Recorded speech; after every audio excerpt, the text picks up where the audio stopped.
What is going on, everybody? Happy Thursday.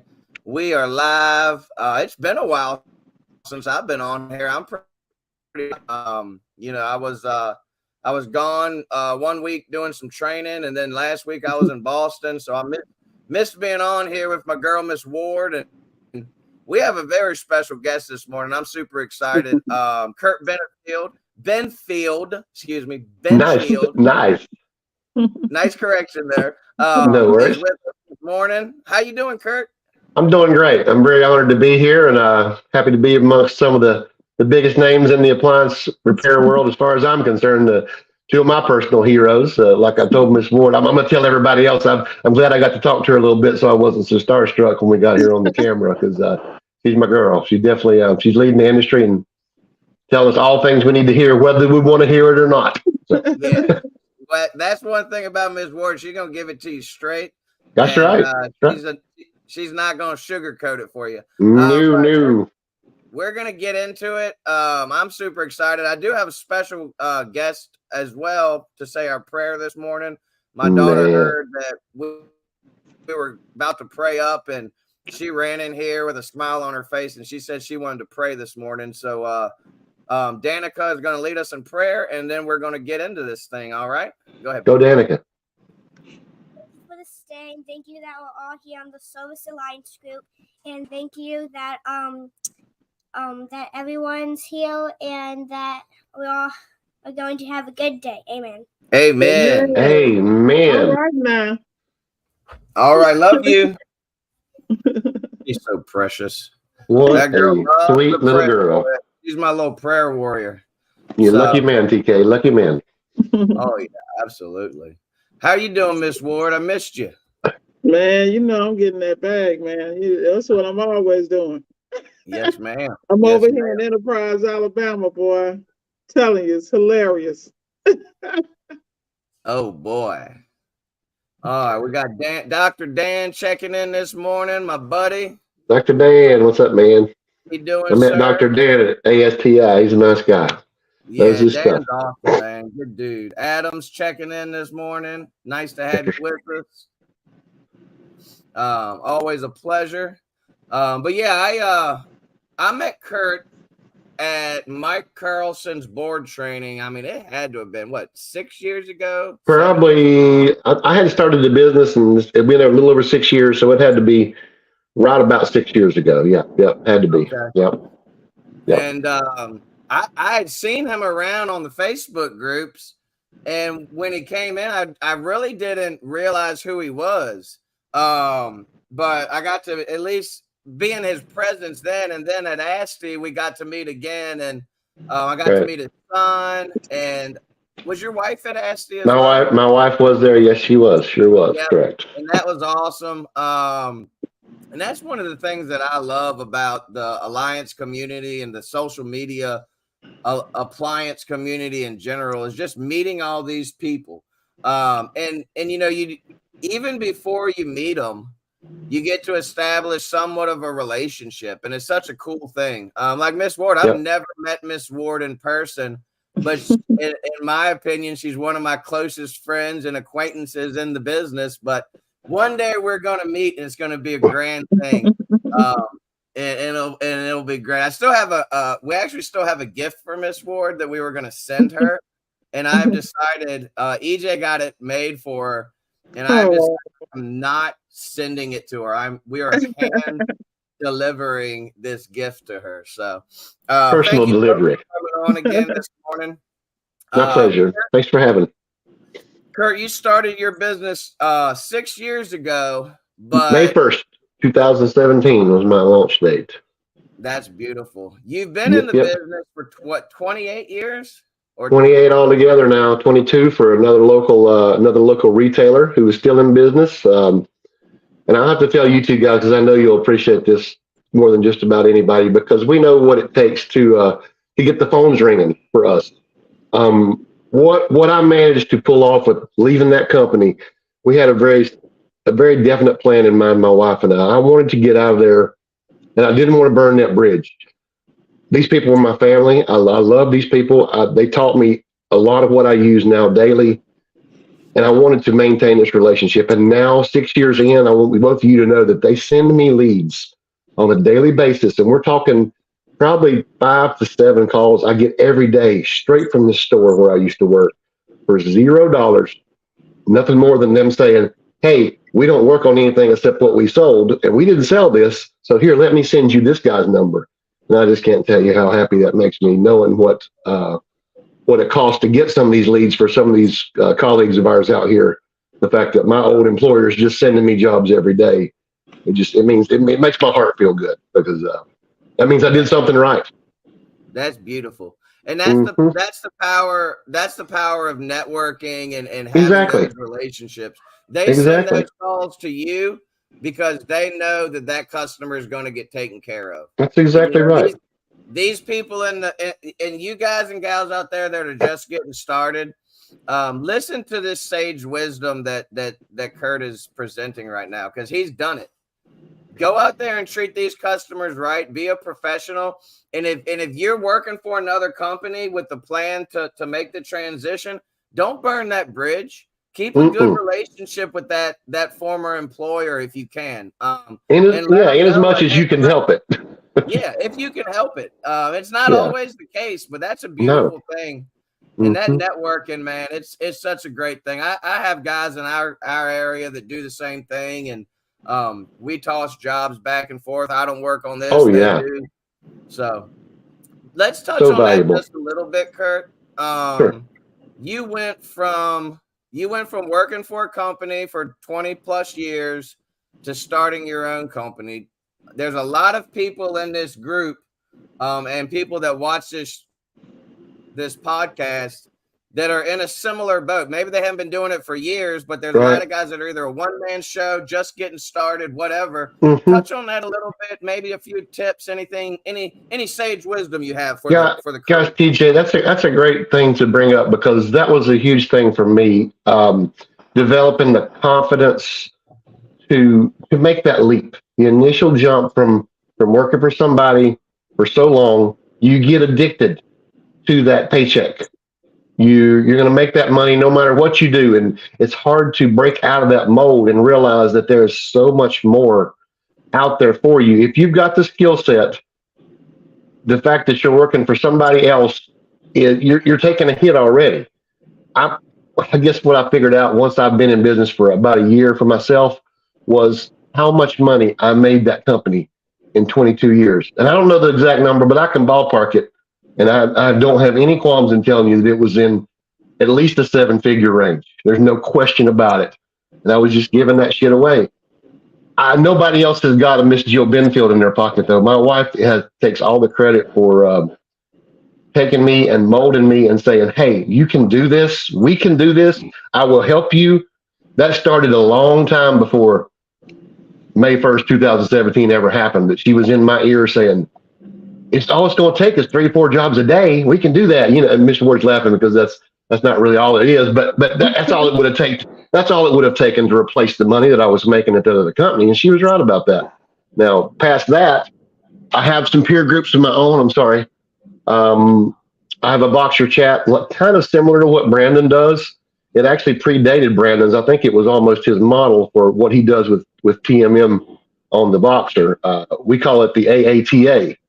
And it's David Oliva, Walter Balmy, a couple other gentlemen on there who you probably know. And we're on that thing every day. And that's my peer group. And they were also integral in saying, hey, Kurt, get the hell out of there. What are you doing? Why are you spinning your wheels? Why are you still working for somebody else? You don't need to be doing that. And they were really at the forefront of making me make that decision to take the leap. And it was, I swear to God, it was literally 24 hours. The first day I came home, I was like, this was the right decision, honey. Thank you for pushing me out the door. Thank you for having enough belief in me that we can do this, because I knew we had done the right thing almost immediately. And it continues to bear out to this day. I implore you guys who are thinking about taking the leap, do your legwork. We were set up, ready to go. You know what I'm saying? That company was ready to roll on May 1st, 2017. 2 weeks before that, I went into my employer and told him I was leaving. I was ready to go then, because I fully expected him to send me packing that day. It's like he has almost everybody else who came in and gave a notice. And I said, well, you can just leave right now. That's what I was expecting, but that wasn't what they gave me. I worked the notice out, and we just transitioned right over to the business, and it was almost seamless. And here we are today. My sales have grown at least 25% every year, and that's with me alone. The first 2 years, my son came on 2 years in, and at this point, I would love to scale and grow, and that's what we're working towards, getting our SOPs in place and all that stuff. But I don't want to do it until I can see exactly how much I can extract out of us too. I just want to see where the ceiling is, because we're still growing. We're still making 20, 30% leaps in sales every year thus far, but just the two of us. So I just want to see how far we can take the two and keep building the nest egg and get the SOPs in place, because that's very important. That's something you guys have taught me, and I appreciate that. Awesome, man. Awesome. And let's take a short opportunity to shout out all the spouses out there, whether they're working in the business or whether they're just the backbone at the house, holding things down, whether it's the husband, the wife, whatever. Shout out to all those spouses out there that support us and are there for us and put up with our crazy asses, 7 days a week. Wow, that's on the 100 right there, man. That's crazy. I could not do it. I could not do it without her. I'll show it to her later. She already knows that, but I wanted her to know I said it publicly. Yeah, there you go. We can get Zach to edit out a little clip and we'll send it to you, and you can send it directly to your wife. I love it. I love it. Well, I got a million things I want to talk about, especially gas logs, but I'll talk your ear off. So I'm going to turn it over to Miss Ward for a little bit, because she's always got the best questions and conversations. She does. Yes, please. All right. So thank you so much for joining us this morning on the podcast. It's so nice to see a seasoned vet in the game who is lights up still talking about appliance repair, because this industry can basically take your soul if you let it. It beat you down. Right. Especially when you do that one-man game. So is there any particular structure or things that you feel are very important before they step out, particularly with the fact that our parts prices have tripled? Like, you can't afford to make financial mistakes by not knowing what you're doing technically, in my opinion. I feel like the misdiagnosis can definitely cost a lot of money. So are there things that you would recommend, particularly in this environment with the computer controlled appliances, like the skill set that someone needs to be able to step out on their own, start a business, and while they're learning how to handle the business back end and learning how to diag? Like, it's a lot of people out here thinking that this is a business in a box, so I'm going to let them know it's not. So it may have been more. It may have been more so at one time, is what you're referring to. But like you're alluding to, that things are changing by leaps and bounds in our industry right now. And if I had any words of wisdom for somebody that's starting out who does not have the real world experience that I have, is to make use of the resources that are out there for you.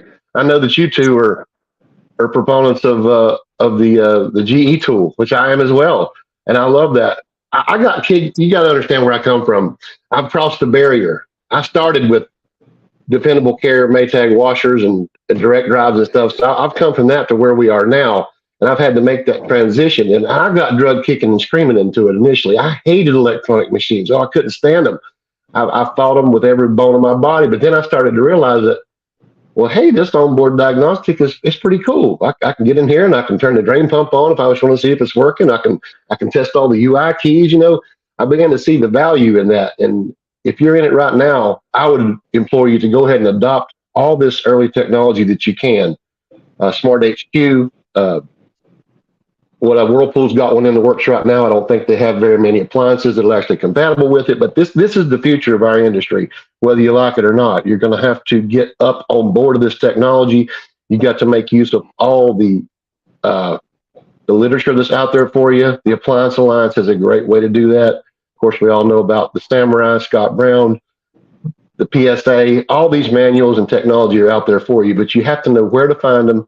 And you have to know how to use the information once you've got it in front of you. and like Ms. Ward, I know she does a lot of pre-triage. She probably exceeds me by a long shot in what she does pre-work on each individual call. That's something I'm working on right now too, to improve my my first call completes. But I'm nowhere near her level right now as far as getting the pre-work done before you go out on the job. And I just think that's so important. Absolutely. Awesome. Absolutely.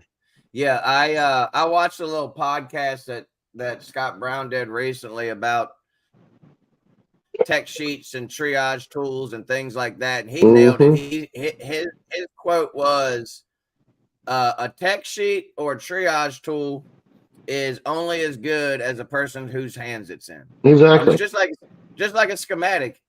If you have a schematic and you don't know how to read it, it's basically worthless to you. Exactly. But with the evolution of appliances, and this is what people have to realize that are just getting into this now, it's only going to get more electronic. They're not going to go back, in my opinion. It's not going backwards. Nope. Yeah. So the more you immerse yourself in learning how to work on these appliances and use these different tools to your advantage, the better you're going to be in the long run. Because at the end of the day, when a tool or a new thing comes out, there's going to be a learning curve. There was a learning curve for me when I got the Smart HQ. But I'm still figuring that thing out. I mean, every time I open it up, I find something I've been missing. Yeah, like, this does that. Yeah, I was like, hey, I like that. But you gotta put the time in and learn. So Paul Heartland said 100%. We got $1 million fingers. That's right. I like that. Isn't it amazing what the customers see when you hook that Smart HQ up and you flop that screen up on the counter and you make all those things work? And some of them don't give two shits about it, but some of them sit there just like, that is so cool. I can't believe you can do that. And then you make it do some more stuff just to entertain them. Absolutely. Absolutely. I love that. We got Brother Saul checking in down in Florida with Miss Ward. Miss Ward's in Alabama this morning, but that's your Marcone man, isn't it?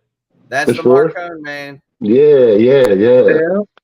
Always checking in. Let's talk about this for a minute, because I don't want to miss this nugget. You sent over a little description of what you do. A lot of high-end stuff, but you also do gas logs and things of that nature. I just want to, just because I have a very brief experience way before appliance days, servicing gas logs and things like that. So I'd like for you to touch on that a bit, because there is a market for it. It's a market for it in certain areas for sure.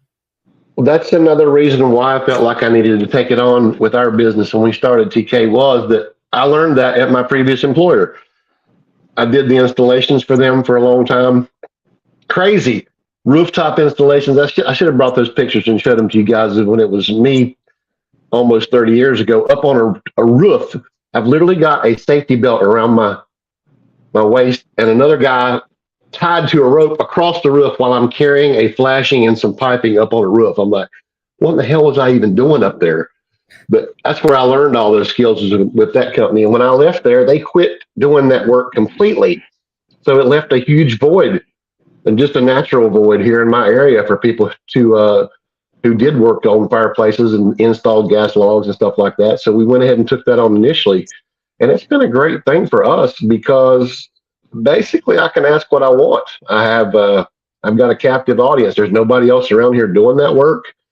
It is like PK alluded to during the pre-roll. Sometimes it's a 15-minute in and out job, and you have to just give the illusion that you're giving a little more service than what you are, because you're really just blowing the pilot out and sucking the dog hair off of it and lighting the pilot back and moving on with your life. But sometimes it's not like that. The fireplaces are much like appliances in that they are absolutely progressing at an exponential rate. You wouldn't believe how complicated some of these newer built-in direct vent glass front fireplaces are. They've got a module box down there. We call it the octopus, and that's selling it short because there's a whole lot more than 8 wires coming off this thing. There's like 60 wires coming off this damn module, and it's just incredibly complicated.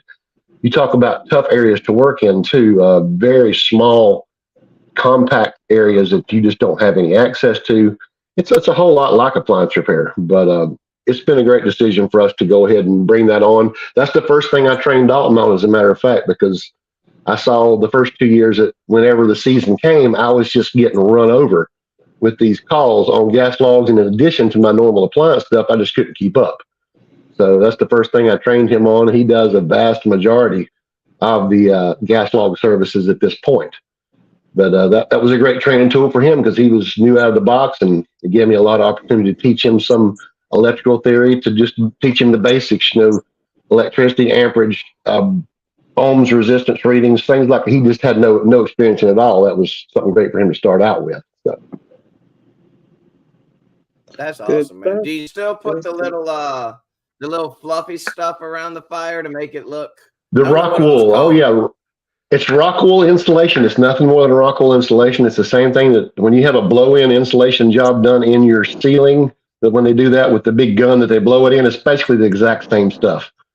It sits in the path of the flame, and it glows this beautiful orange color, but it does not consume in the flame. It's the neatest thing, and people love it. They're like, oh, that looks so real. It's like, well, not really, but it looks better than a gas coming out of a tube.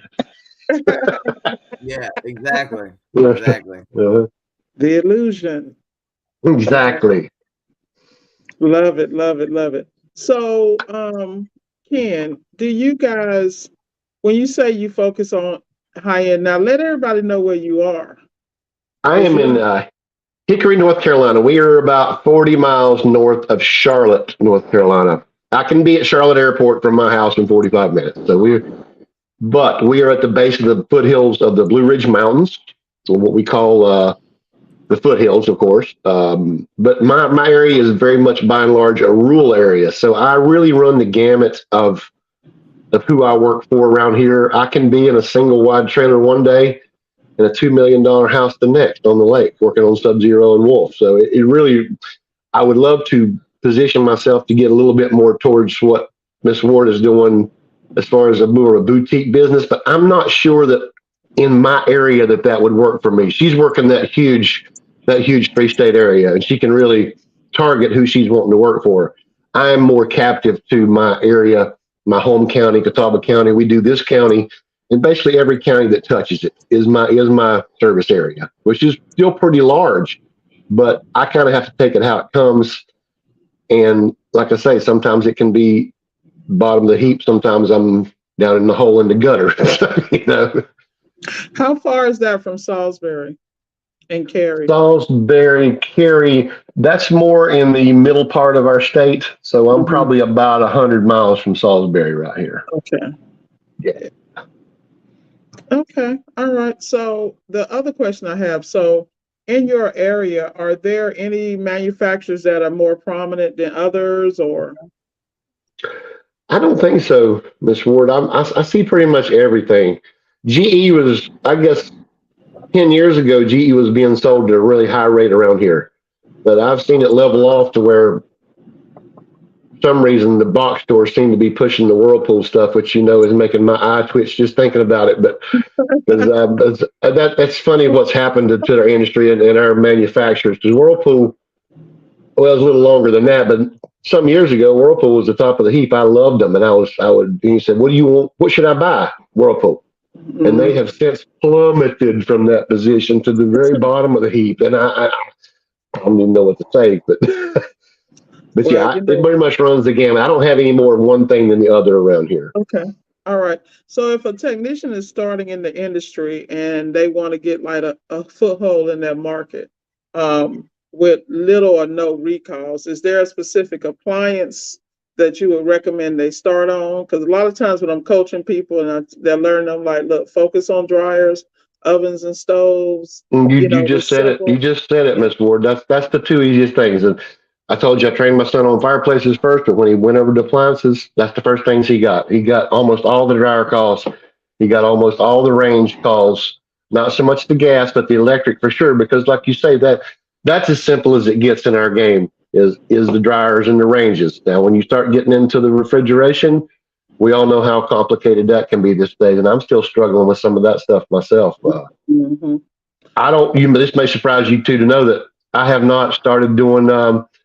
I've not moved over to 600 yet. I'm tooling up for that. I've taken some training classes for it, but since I do purely COD, I'm not getting any calls for that yet. But I know that it's coming, and I'm trying to get myself ready for that.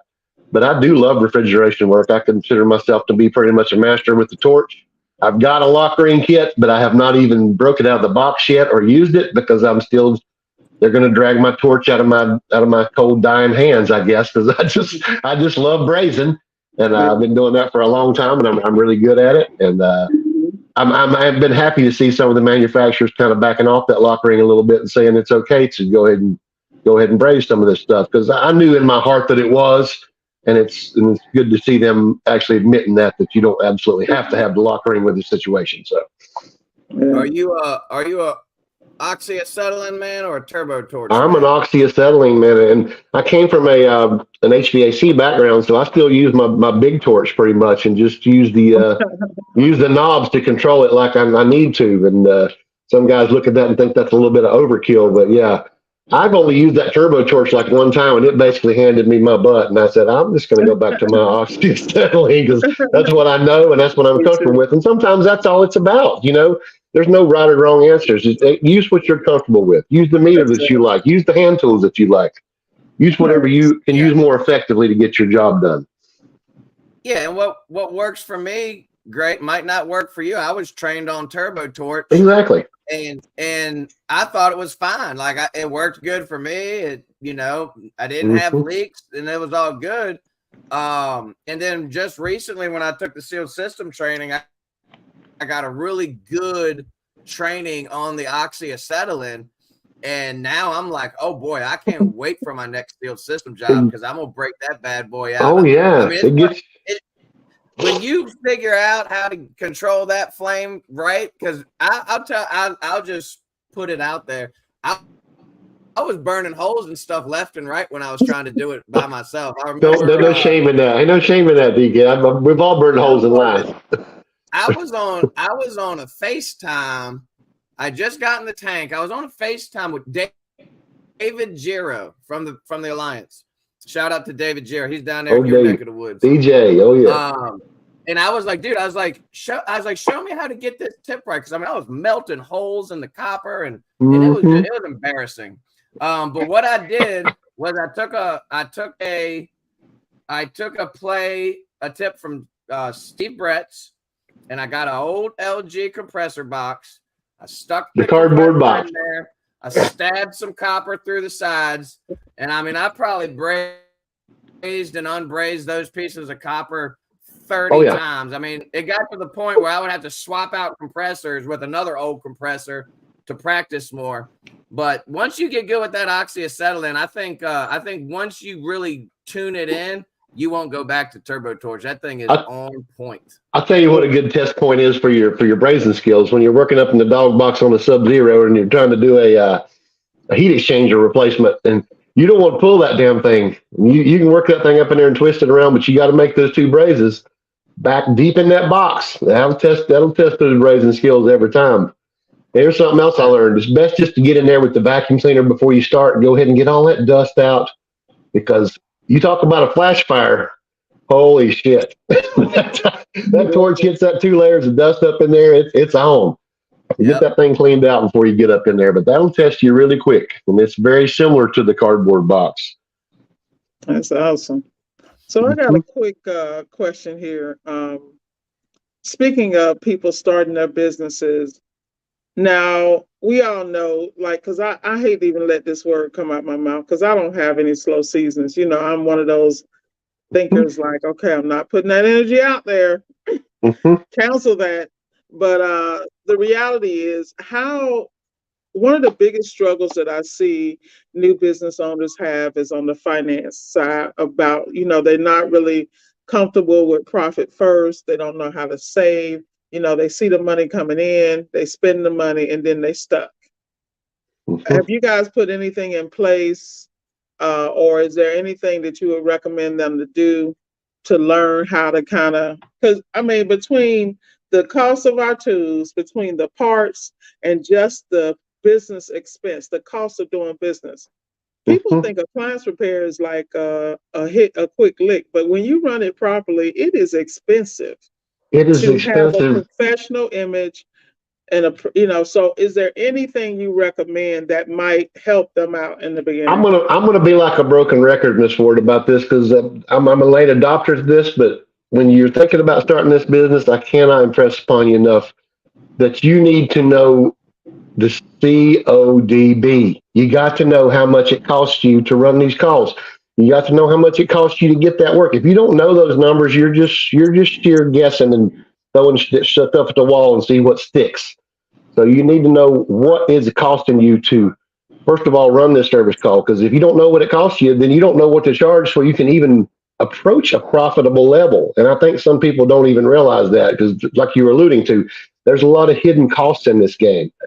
And if you get, it's easy to think you're making a lot of money, then you get to the end of the year and you're like, well, I made all this money. Where did it all go? Yeah, I don't know. One other thing I took from my father, I hired an accountant right out the gate. I mean, that's not my strength. It's not my wife's strength. I think, Miss Ward, you probably do a little bit more of that on your own because that is your background. But I didn't know anything about it. And that's one of the best things that I did was hire an accountant that I trusted because he wasn't my father's accountant. That was my only vetting for him. You don't know my dad, but he is absolutely a whiz at everything he does, including financially. So I trusted his word implicitly on that when I hired this guy. And 6 years down the road, I can't imagine having done it without the help of my CPA. So that's another thing I'd implore people to do is to go ahead and get some help with that straight out the gate. Because if you get the right one, he's going to guide you into a lot of the places you need to be that you had no idea you were getting ready to wreck a boat unless they tell you. So. If you're a new business owner and you do not have an accountant or CPA, trust me when I say this. Unless that's your gift reel, unless you are an accountant type guy and you're good with numbers, get an accountant. And not only get an accountant, but get a good accountant. A good accountant and a bookkeeper. It's nice if they're the same person, but my accountant doesn't do bookkeeping. He's a great accountant, but he doesn't do my bookkeeping. So I have someone else who he is in conjunction with to do my bookkeeping. Right. But these people are going to help you so much. Yes, they are. Learn how to read a profit and loss statement. For the first, and this is just me admitting my ignorance again. For the first 3 to 4 years, I didn't know what a profit and loss statement was. My bookkeeper was sending them over. I had a big file of them in my emails where she would send them. Had no idea what they meant. Had no idea any of the stuff about it. Same here, buddy. And it wasn't until it was actually my sister. My sister sat me down. My sister's a very smart person. My sister sat me down one day and she's like, you got to start looking at these. But the problem was that bookkeeper I should have known to tell that bookkeeper, hey, I want to go over my profit and loss statements once a month with you. If you have a bookkeeper and your bookkeeper's not doing that with you, you need to go to your bookkeeper today. If you don't have a bookkeeper or an accountant, you need to find one. But if you have one and they're not going over those statements with you on at least a quarterly, but preferably a monthly basis, go to them and start looking at it. It's gonna tell you more about your business. If you're just waking up in the morning, checking your bank account and you got money and you're happy, you're not doing it right. Trust me, because that's what I used to do. I mean, don't get me wrong. I still check my bank account every morning, but learn those numbers. And let someone smarter and better at it than you be the one controlling that part, because at the end of the day, that's not my cup of tea. It's not Kurt's cup of tea.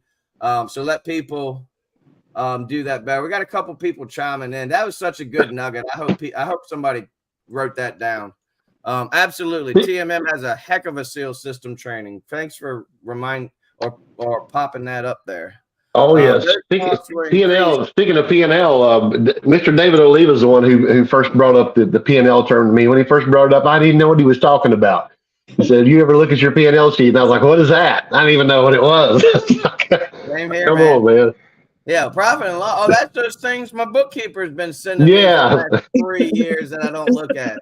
That'd be one of my suggestions for a guest for you guys one day. That to me, just to throw a bone out there for my old buddy, David is probably one of the smartest and forward-thinking people that I know in this industry.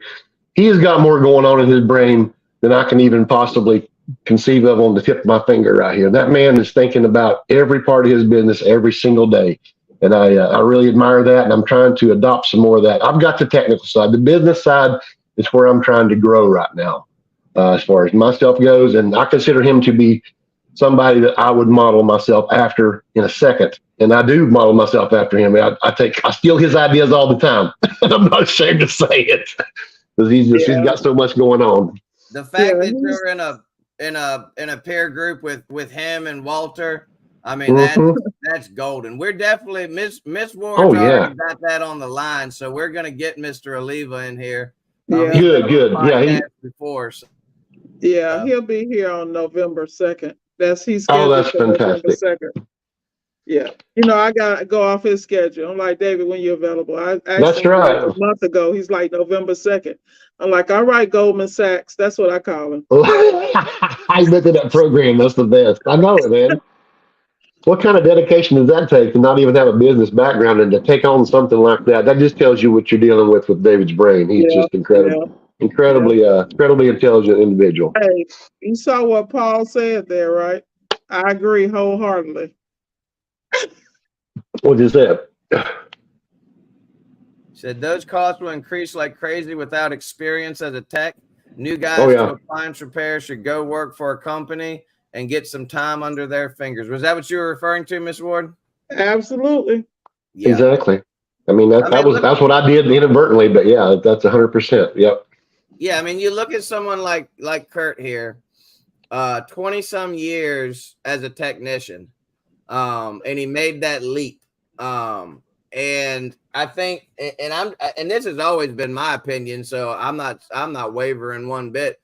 I've always said, for you guys that want to be appliance repair technicians, go out there and get some training, some on the job. I'm not talking about going to a quick 1 week weekend course. I'm talking about working under a master technician for a while. This is not a hop in it and hop into your own business thing, as a lot of you people out there think it is. Get the training, because the beautiful thing about that is once you've worked under one of these companies and gotten the proper training, the technical side is going to be with you. You still have to learn the business side. But the problem with a lot of what people are doing today, and I see it on a daily basis with people in the groups, is you're trying to learn the business side and the technical side simultaneously. That is a horrible idea. That is a horrible idea. You have to have, if you want to be an appliance repair business owner, you have to have that technical side down before you try to start your own business. Now, I'm not saying you have to, but you should. I'm gonna speak on one thing that I use to do exactly what you're talking about, and I'm gonna throw another bone out to our boy Scott Brown, because I love the samurai. He holds me very close to. I hold him very close to my heart for being where I am today, because exactly what you're talking about. Back when I first got a home computer, back in the early 2000s, I started checking onto his site. And back then it was called the Samurai Appliance Guy. It wasn't even, or it's Fix It Now, I think is what it was called then, or something like that. I used to get on there and just sit in my living room, and I would just sit and read posts and problems and try to help people.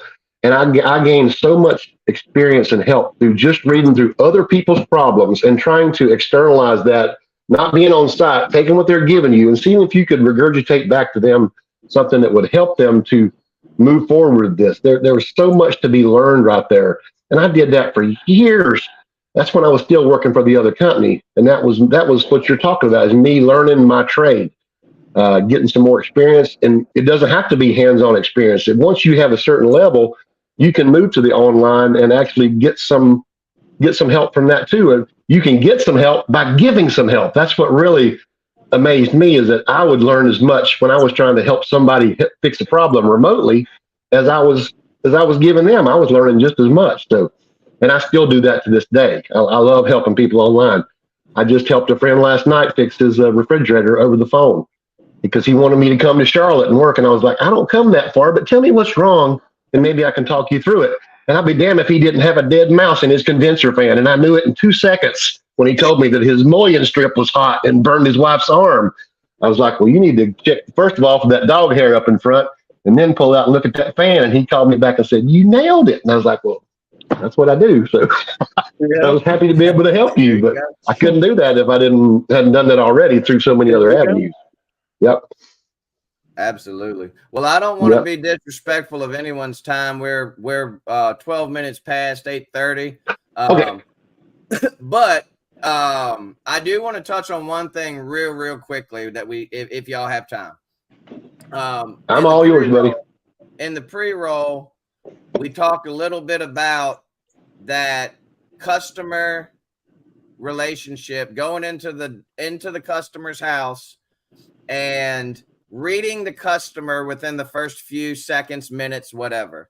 Right. And I have a pretty good read on people, and I can tell Kurt's a master at this. So touch on that a little bit, Kurt. I'm a big proponent of this.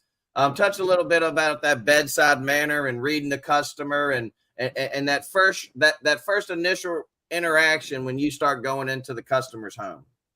Yeah, you're going to know pretty quickly when you walk in there what that person's expectations of you are. And they're going to do this by communicating with you. And sometimes it's not always going to be a verbal communication. You got to look at their face. You got to look how they're acting. You got to see what they're giving you to see what you need to give them back. Now, not always is it going to be easy or pleasant experience. Some people are tough to deal with. And what you cannot do is let them bring you down to their level and test your professionalism. You must remain professional at all costs. And that means not letting them see you get your feathers ruffled. And that was something that's been really, really hard for me, to the point that, I mean, I've literally gone outside and gotten in my truck and had a good stream. And I still do that sometimes when it's really a high pressure situation, because I don't want to let them see me sweat in the house. You know what I'm saying? It's just, they've called me there to help them fix a problem. And you can't inspire any kind of confidence if you're in there cussing and sweating and spitting and throwing things.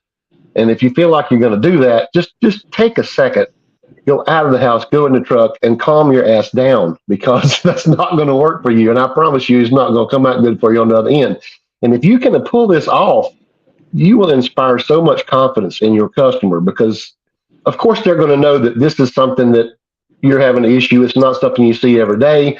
But if you can work your way through a problem like that with your problem solving and keep your cool, you're going to have a customer for life. I can promise you that. Yep. Well, I can't agree more, man. And one thing that I want to leave everybody with, and just take this with you, that customer tech interaction is so important to the growth of your business. Our motto at Richmond Appliance, guys, is a new customer will be a repeat customer. And a reason that is our motto is because when we go out there, we want to provide that customer with an awesome experience. And I can tell, talking with Kurt in the past and talking with him today, that's the same thing he does. And it's not just the fixing of the appliance. It's that little small talk, that little interaction, as Justin Gandy always says, that icebreaker when you come into the house.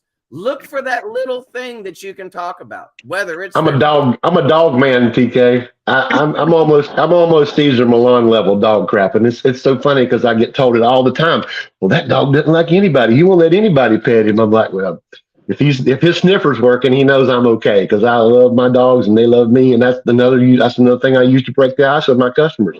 If you can make that dog love you, that person's going to love you every single time. I promise you that. Yeah. Yeah, that's another one. Dogs, animals, all that Oh, stuff. children, you compliment something in their house. I mean, people love their yards. I make a really good point to whenever I pull up on somebody's house, it looks really nice. I just say something. And you would be amazed how much goodwill that endures that you have noticed that and say that to them. It means a lot to some people. Absolutely. And it's just Mhm. a little icebreaker. It's Yep. the difference between coming in and getting right to work and Yep. coming in and starting off on a good note. Yeah, How we're you doing, Miss talking, Johnson? it takes My 10 name's seconds. TJ. So, yeah. Yeah, 10 seconds. Yeah. I really love the way your yard looks. Or, oh man, that's a really beautiful Yeah. whatever. That's a really beautiful Yeah. painting. Where'd you get that? And Sure. here's the thing. You don't have to really care one way or the other. It's just an icebreaker. You're not Exactly. lying. If it No. looks like a nice yard, say it's a nice yard. Now sometimes we do a lot of property management. Sometimes it's Yeah. hard to find something nice to say. It really is. It So, really is. when you I've walk seen some hoarders, yeah, some you real walk hoarders. up and you open the door and that smell hits you. Oh, Sometimes it's hard to find something to say, but get some bedside manner. And this is one thing we talk. This is my last little nugget I'm gonna give. that's great.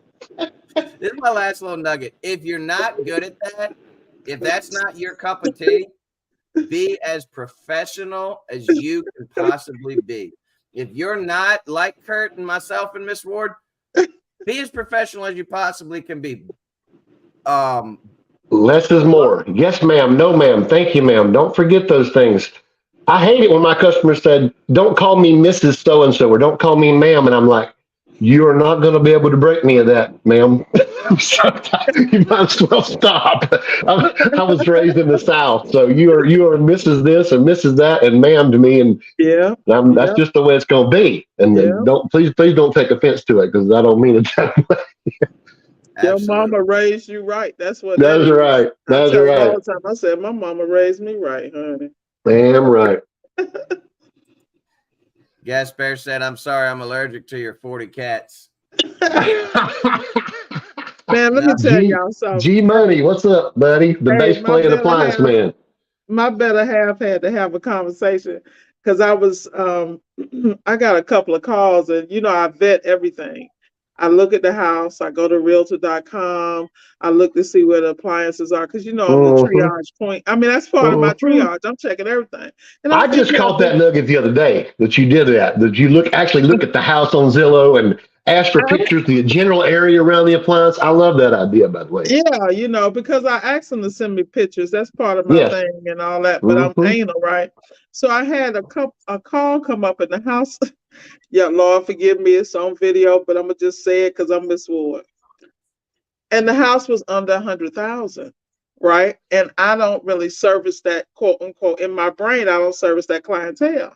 And so I looked at the whole neighborhood. I wanted to make sure I felt safe because a customer's a customer. I don't want to discriminate like that, right? Sure. And so I was talking to my partner and I was like, I said, you see that shed in the back? I said, you see that looks like a land, you know how when guys have the trailers and stuff? I said, this is a trade guy. How can I not service him? Sure. You follow me? This person is blue collar, just like me out here grinding.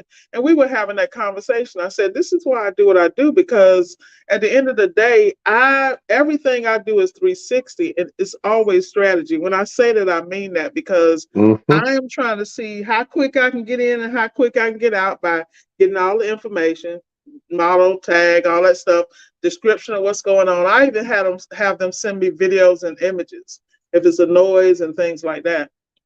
But that's what I mean about adjusting to your clientele and using all the AI, artificial intelligence we have to be ahead. But I thought it was real funny because I had already drawn the line, like, if it ain't there, I'm not going. You know what I'm saying? This don't look like my place. And I made the decision last night, but I got up this morning, I was like, let's look at this again because you could be shooting yourself in the foot, I thought I'd share that because, I'm always preaching about the avatar because I have a ticket average, so it's 2 appliances, my ticket average is already in my brain, dry and a refrigerator. So I'm going to still maintain my ticket average. Nice. There you Nice. go. There you go. Guys, this has been so fun. Yeah, we have definitely gone over time, but that just means we got to get Kurt back. So Yep. you are welcome anytime, brother. If you want to Thank you, brother. you are going to be an honorary guest anytime you can make it. Maybe even a co-host in the future. I don't know. I mean, that makes me very happy, brother. Whatever it is, you got it, brother. Yep.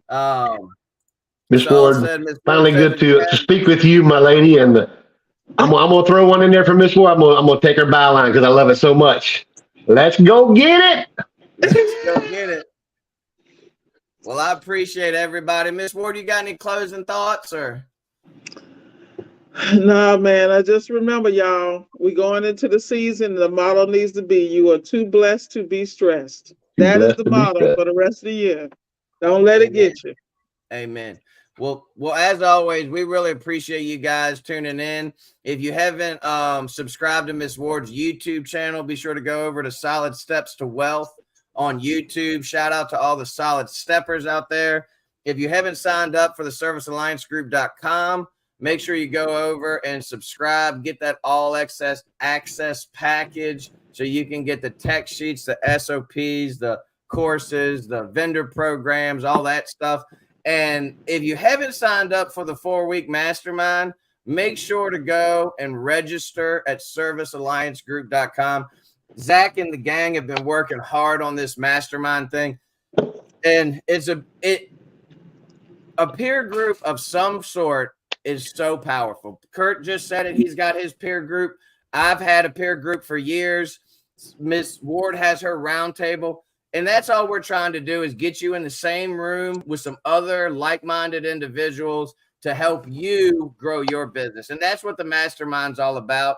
It's been a game changer for me. It's been a game changer for so many others. So if you haven't signed up yet, go over to the servicealliancegroup.com. Be sure to sign up for the mastermind. If you're an all-access member, you're going to get a discount on the mastermind group. So you might as well do both. Sign up for a all-access membership and sign up for the servicealliancegroup.com. The mastermind. So anyway, now that I've done that little spiel, I hope everybody has a great day. Thank you again, Kurt, for joining us. Thank you, Danica, for the beautiful prayer this morning. You want to say bye to everybody? Bye. Everybody. Goodbye, Miss Danica. Have a good day, sweetie. Bye, Danica. Have a great day, Miss Ward. You too, man. Y'all take it easy. I'll see you next time, guys. Bye-bye. Peace.